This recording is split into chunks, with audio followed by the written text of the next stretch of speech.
All right, hey everybody, this is Sarah Fitzgerald. Thank you so much for attending today's webinar and providing your feedback.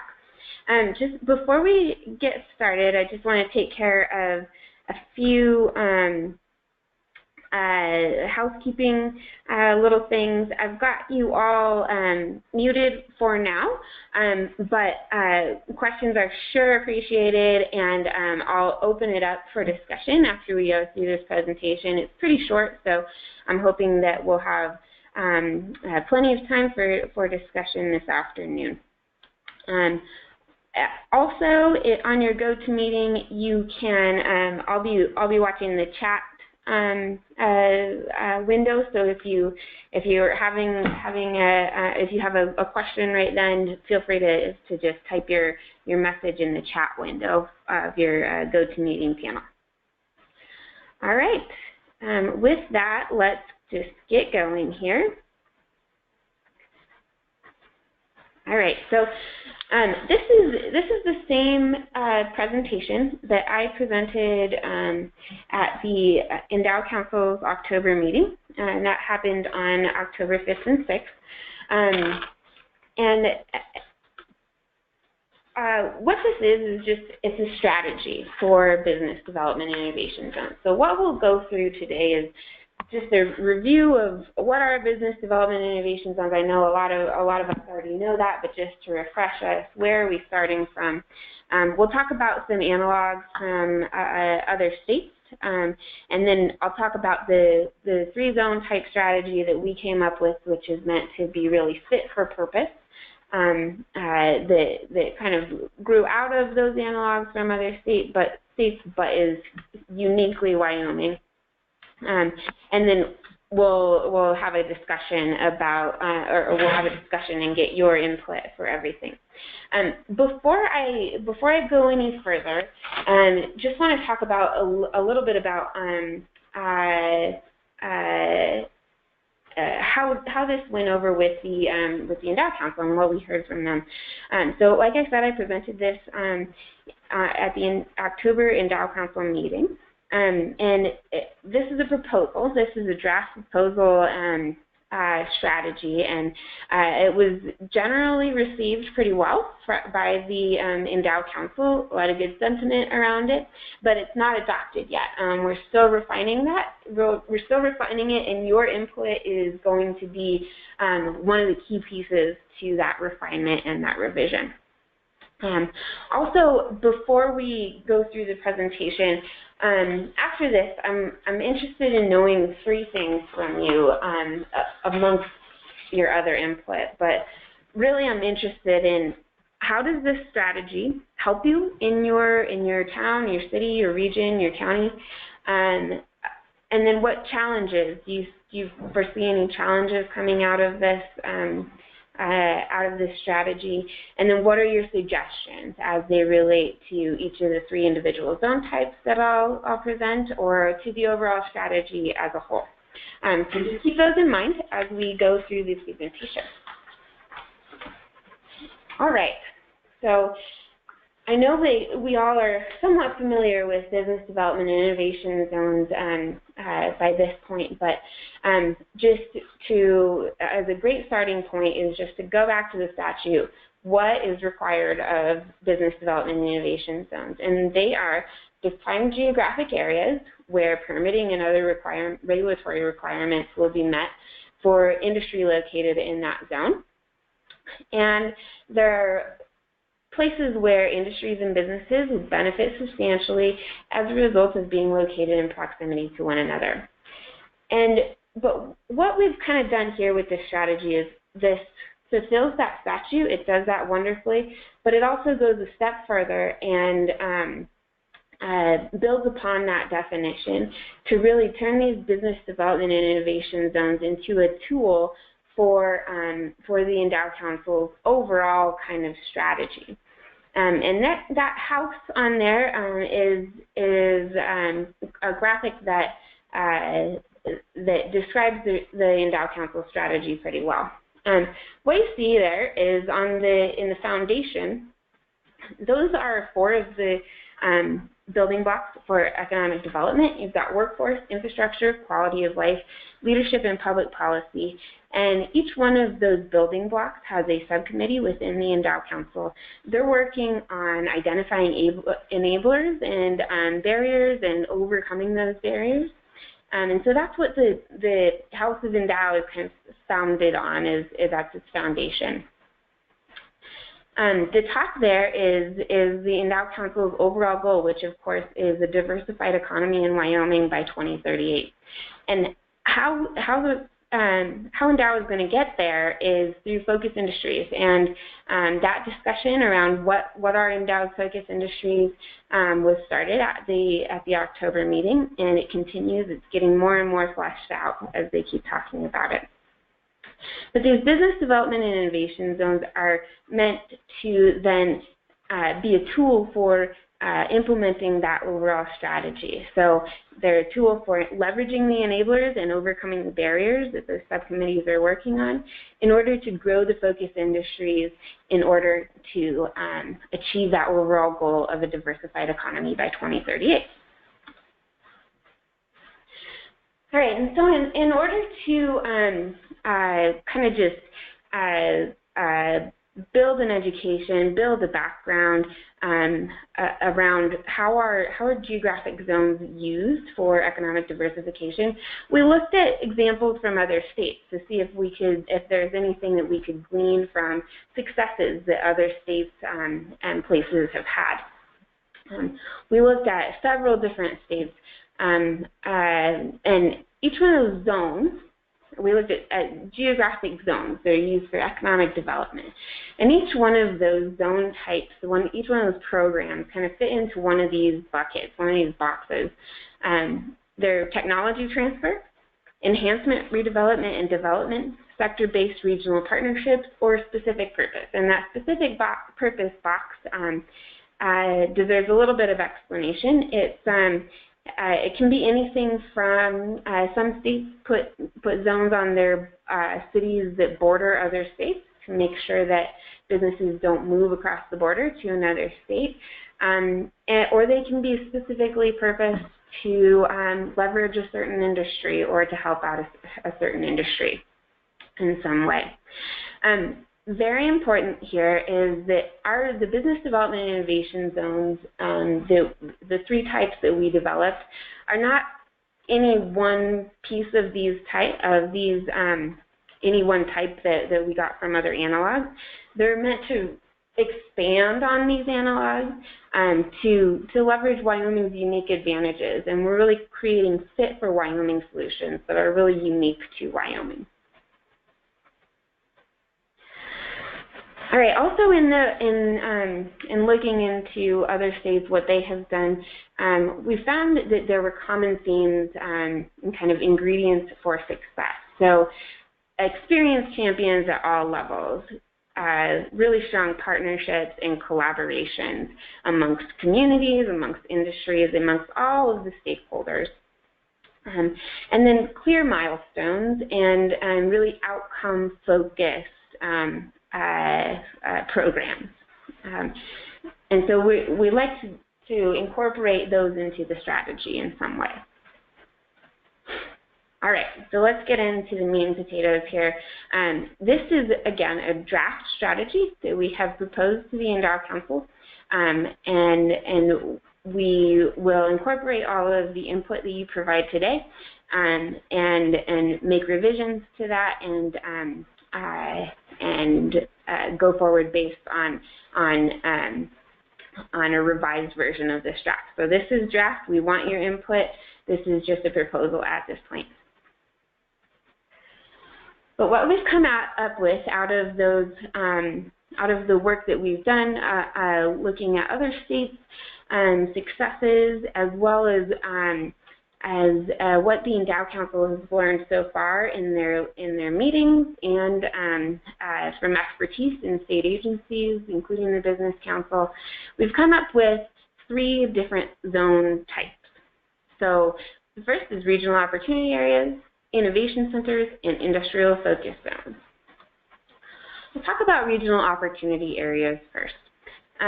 these tie in closely to something called sector strategies, which was also proposed as a broader strategy to the Endowed Council in the October meeting. What regional opportunity areas are physical manifestation of that. And so what I'm talking about there, using sector strategies, means that rather than different government agencies like the Business Council or Workforce Services saying, giving businesses a menu of services and saying this is what we can offer you, it kind of flips the script on that, and it says let's put industry in the middle, in the center, and let's ask them what they need, and let's meet their needs. And so this is kind of a physical manifestation of that model, and this is where that model will work within. And so, like I said, they're centered around existing private industry, and we hope that they will really encourage regional collaboration and strategies. Because they're delineated rather than by a city limit or a county boundary. They're delineated by real significant industry components. So that could be a labor shed area, that could be a natural resource footprint of some kind. Things like that. So they're meant to really develop very strong industry-driven regions to address the needs of industry and to solve problems in a really a higher impact way. Importantly, too, as we've proposed it here, we envision these regional opportunity areas as being a new kind of higher impact framework for distribution of state funds. And that's been shown in other states to increase ROI, and so we hope that we can leverage this kind of strategy to encourage regionalism in that kind of way too. One thing I want to point out is that there's been a lot of work done on this type of strategy, and 84% of businesses that actively participate in these sector partnerships report that significantly increases their productivity. So it's been shown to work. So we think that this may be something that we could parlay into Wyoming and really fit it to our specific needs, our specific industries, and our specific advantages to find that kind of success here as well.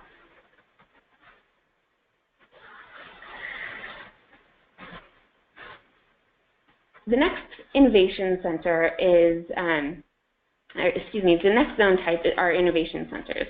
And these are meant to be physical places. They're kind of magnets for all of the components that can help new businesses grow. And so they bring together education, private industry, economic development organizations, government, venture capital, very important, experienced mentors, also very important, and innovative talent to drive, to really help ignite entrepreneurial ecosystems. Now, these are meant to leverage the technology and talent that's developed at the University of Wyoming and at the community colleges and at universities and research institutes and things like that outside the state. But they're not limited to that.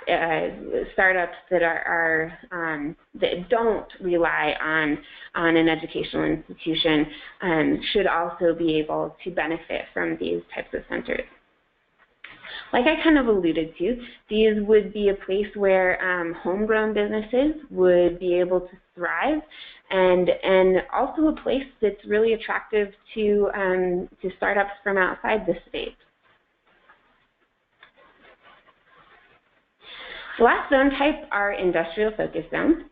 Now, these are zones that are dedicated to leveraging our kind of legacy industries and our resources to grow the focus sectors. So to really add value in sectors like energy and agriculture. Really the two main drivers to make sure that we can recruit, retain, and build those value-added economies are first, reducing regulatory burden, either through streamlining regulatory processes or through pre-permitting within these zones, so that companies can come in and set up shop with less regulatory burden than they might face in other locations. The second is infrastructure investment. That's another way that we can grow a competitive advantage, over other locations.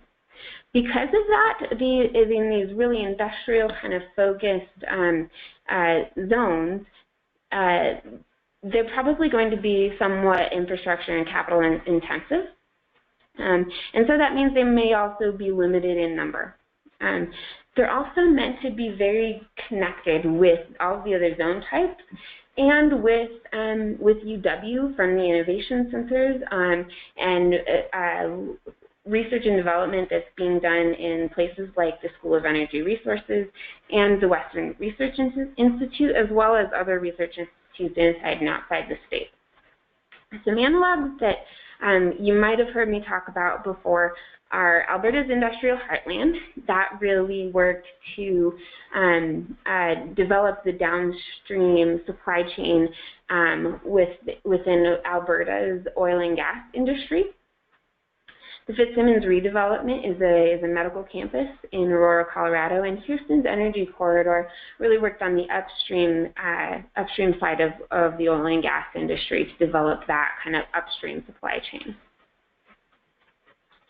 I'm not going to go too far into this. These are just kind of some ideas about how those regulatory efficiencies could be made.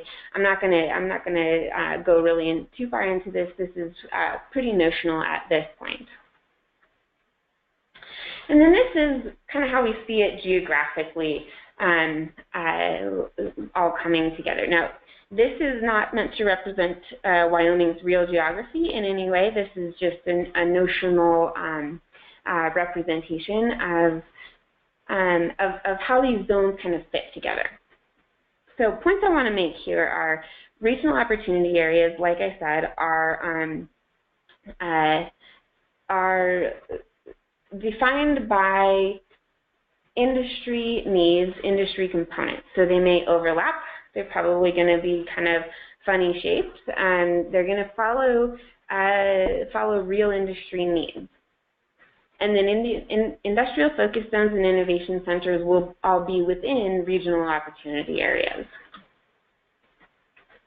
The last point I want to make here is the zones are meant to be very interconnected. So, for instance, innovation centers, the technology that comes out of those innovation centers will inform what happens in industrial focus zones.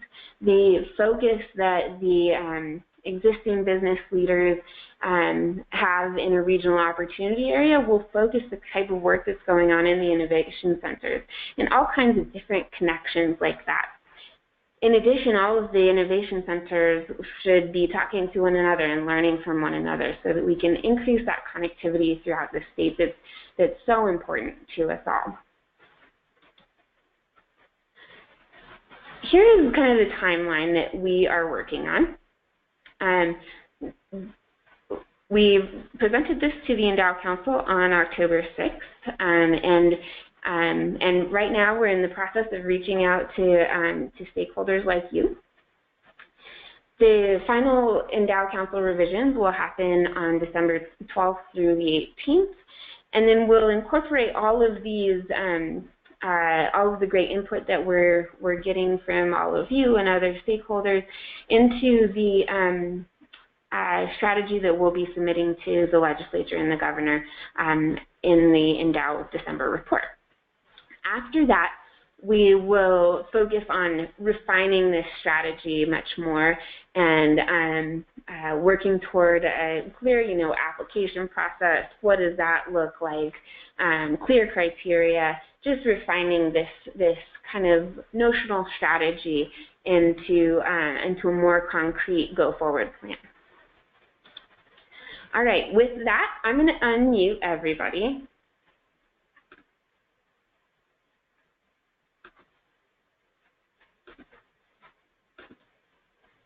All right.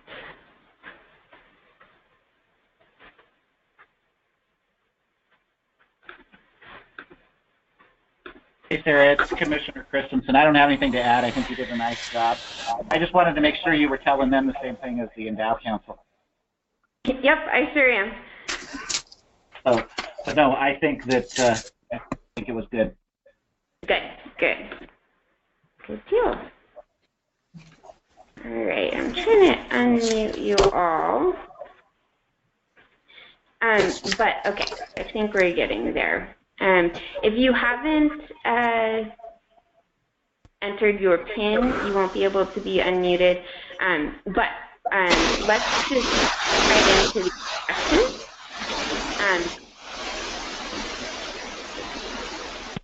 First is, how do you see the strategy helping in your efforts to diversify and develop the economy in your town or county or city or region? Anybody have anything to add on that? Or, before we jump into my questions for you, why don't we, if you guys have any questions for me, let's do that first. Does anybody have any questions for me?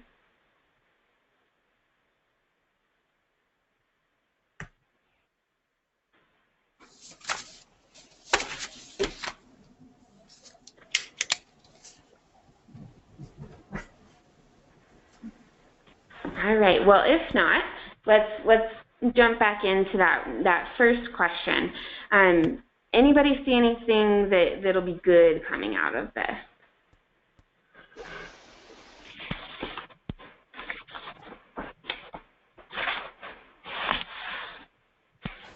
Okay. I know you guys want to get to the second question. I think that the best thing to come out of this is that Wyoming will have a cohesive strategy, because right now, I think the Business Council's done a good job, but it's kind of been each individual community's a little bit of a wish list of something they wanted to try, regardless of whether it made good sense from a diversification standpoint or from economic development or from any number of other things. It was kind of like sometimes turned into a pet project list. And I look at this as a way to really rein that in, to really put the state money to best use. I think that what's going to be hard is, I think the hardest part of this is going to be everybody developing a workable strategy and model. And I think that what Endow provides can become a framework for them to work within. But it's what I see the possibility of happening is that if you can't get organized and put forward a true plan and strategy, you have the potential to get left behind. Right. Good input. Yeah, and we like have been working on that's a challenge that's at the forefront of our mind, and we've been working on how can we make sure that everyone has the tools to implement those strategies to make sure that this can be effective for as many people as possible.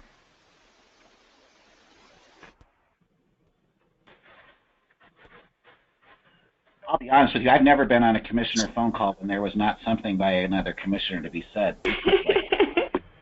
Well, let's go on to the second question. I think that'll get more response. What challenges do you see resulting from the implementation of this strategy?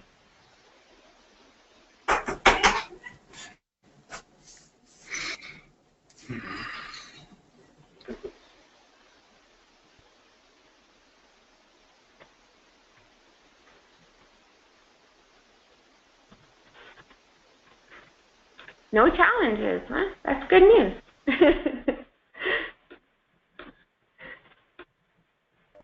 Hey, Pete, you're like the liaison to county government. What do you see? What feedback are you getting? Yeah, put it on Pete. I know, that's why I'm looking for him. Yeah, he just got back from Disney World. I know that he should be well rested. We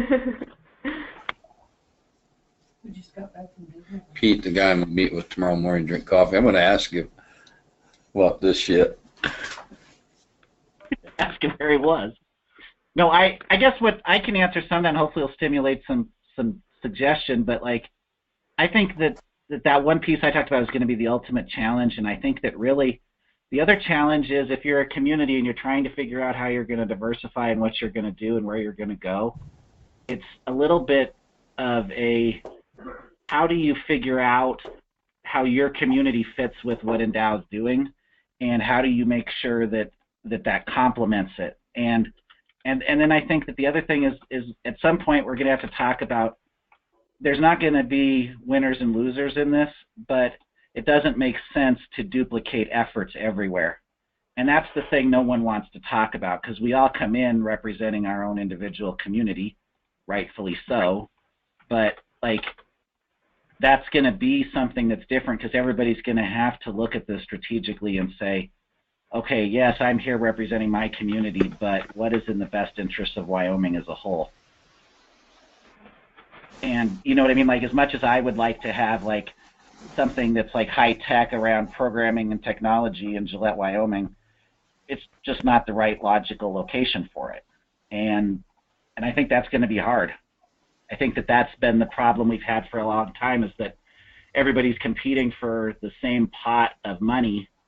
And so what ends up happening is, like it or not, good or bad, it creates competition, and everybody's going to have to realize at some point that if we can get something in Wyoming, regardless of what community it ends up in, that's going to be better.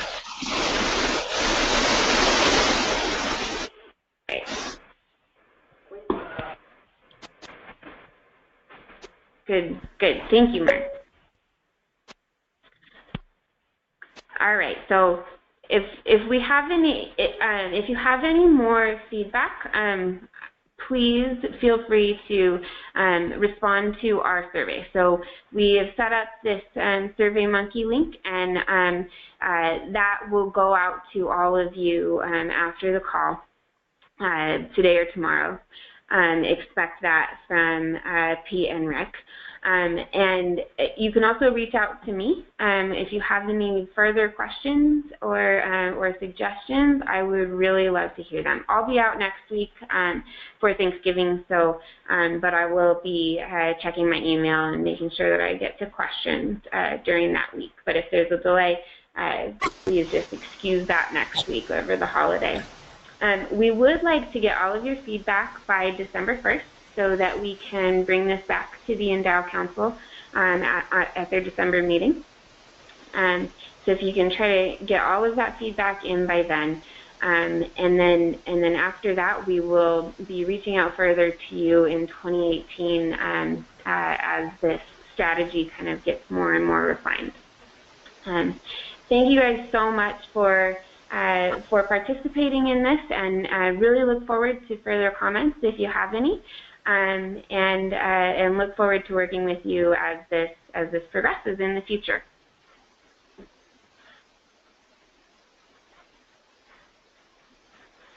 All right, thanks a bunch, guys. We'll see you later. Take care. Thank you.